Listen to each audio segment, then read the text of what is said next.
Happy New Year. Okay, with that being said, say bye to 2022 and hello to 2023.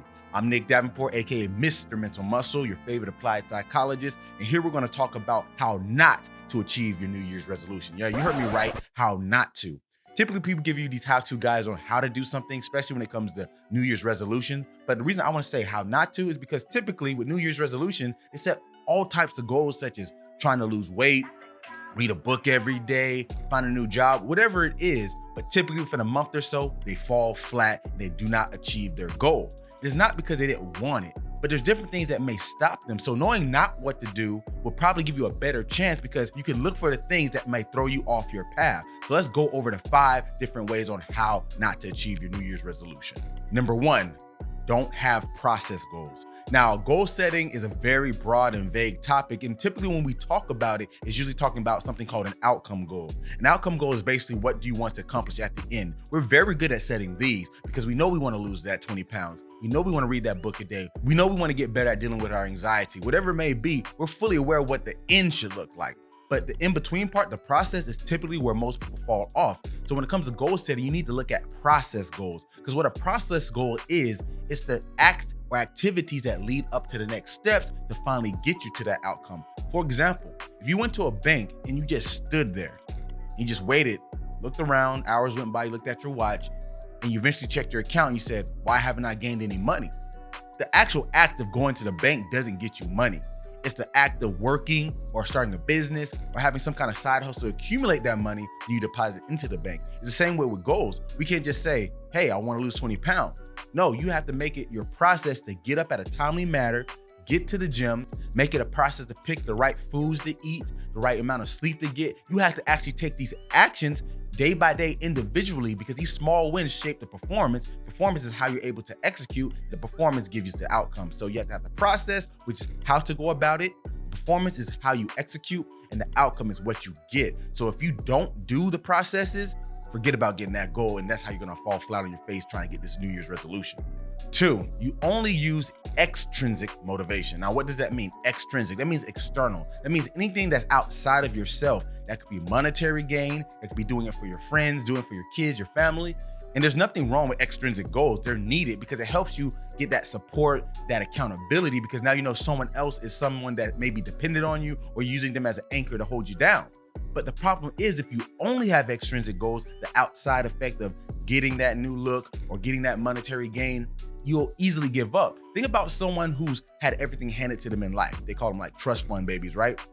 They're more inclined to be haphazard with what they do and their belongings because they know they can get another one. But if you saved up your own hard-earned money and you bought that car or that item, you'd be less likely to put it in danger to get broken, damaged, or lost because you put into it. The same thing with intrinsic goals, because when it's internal to you, it means no matter what happens, if it gets harder, you know what? I'm doing this because deep down, I feel that this is where I want to be versus I need to do it for my kids. Like I said, it's great to have those external goals because it helps you stay grounded. But the minute that external reason dwindles or goes away, you're less inclined to be motivated. And a lot of people talk about how motivation is fleeting, and it is. Discipline is the biggest thing, and people always say you need discipline more than motivation. Now, I don't argue, you need both because you're not always going to be disciplined either, but having the internal motivation that's more based on your wants will get you a lot farther when you put it on someone or something else. 3, they don't have measurables. So this kind of goes back to goal setting and be able to track what you're trying to do, because if you just say, I want to go out and do it,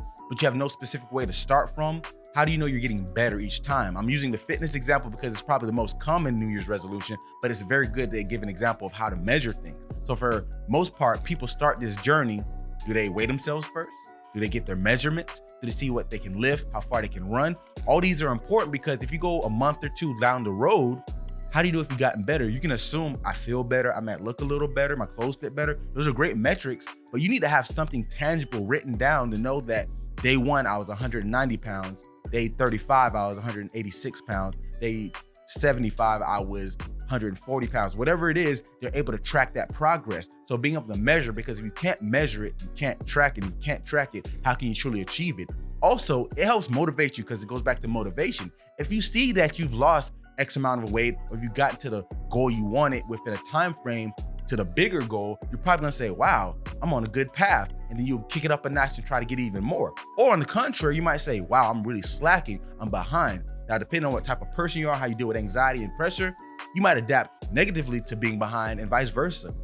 But the point is, if you know, you can adjust your plan because your goals aren't gonna be linear. People think that's just gonna be a straight line to the top, but no, it's gonna be cumulative. That means every single process, remember process, is gonna add up to the overall goal, to the big picture. So it might go up, all the way, down, left, back, up, circle, loop-de-loop, then to the top. But it'll never be a straight line. And we gotta get over that because a lot of times you think we're just gonna go out and do it and this messes us up.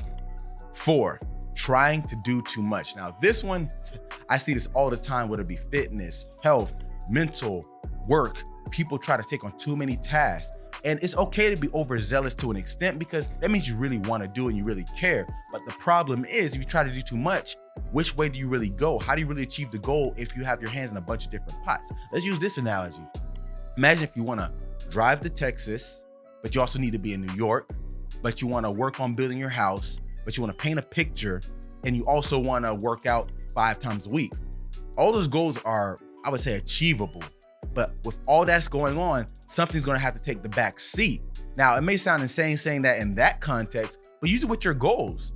If you want to lose weight, but you're trying to read 10 books a day, and you're trying to get a new job, you got to pick what's the bigger priority. It's not saying you can't attack those other goals. It's just saying something has to take precedent and the other ones have to come afterwards, or at least to a minimal compared to the bigger goal, because that way you can focus more of your energy, more of your insights on what needs to be done. The moment you start deviating your time, it makes it harder. Not impossible, it's doable, but if you really want to execute and achieve these goals in your New Year's resolution, you need to pick one that's very defined, very measurable, and something you can continuously do. And that leads to this last one, number 5, do something you enjoy. That seems pretty obvious, right? But you'd be surprised how many people pick these goals or these resolutions just because it's the mainstream. I see everyone doing vision boards, everyone hits the gym January 1st. That's all fine and dandy, and I'm not knocking that. But if that's not what truly your goal is, why go for it? You might say, but those are great goals and I want to get in shape. Cool, you want to get in shape. But going back to saying priorities, like I mentioned, if that's not your top priority, is this really what you're going to want to do? Because typically as humans, we like to do things that we enjoy. It sounds pretty obvious, right? But that's called self-determination theory. And with this motivational theory, they talk about how if you're competent at something, you want to do it more and you become autonomous, meaning doing it on your own, getting better. And if you're more autonomous, you want to do it more socially. You do it around people, community, and it just goes in a loop. Competent people want to do it more. People do it more, get better. People get better, are able to execute with whenever, wherever, right? So with this theory, it's saying do something you enjoy or at least can tolerate. Because a lot of times people force themselves. The moment you force yourself, you're going to fall off. That's guaranteed. It may not happen the first day or day 100, but it's going to happen. So make sure you're able to execute on what you want to do. Now, will there be times that you don't feel like it? Yes. I want to put that out there because a lot of times, even if you like doing, I love what I do. I work with some of the world's best performers, athletes, military. I love making content for YouTube, but there's days I don't feel like doing that. It's not because I hate it. It's just I'm a human and our moods are dynamic. So take that into consideration. Your mood might always fit it, but if it's something you like doing and enjoy, you can probably overcome that more frequently than something you don't enjoy. The key word is consistency. It's not automation to the point where you can do it no matter what, but it's the point to when you can do it easier and more consistently because it's something you know that you can do, want to do, and you'll probably do it more efficiently. Now, these are just 5, but there's plenty other ways you can mess up your New Year's goals. And I'll probably do another video about this topic because maybe in a week or 2 to see how you're doing on your New Year's resolution yourself. So thanks guys for tuning in. I always appreciate it. And this being the last video of 2022, let's go out with a bang and start off amazingly. And matter of fact, leave your New Year's resolutions in the comments below and let's all get our minds right.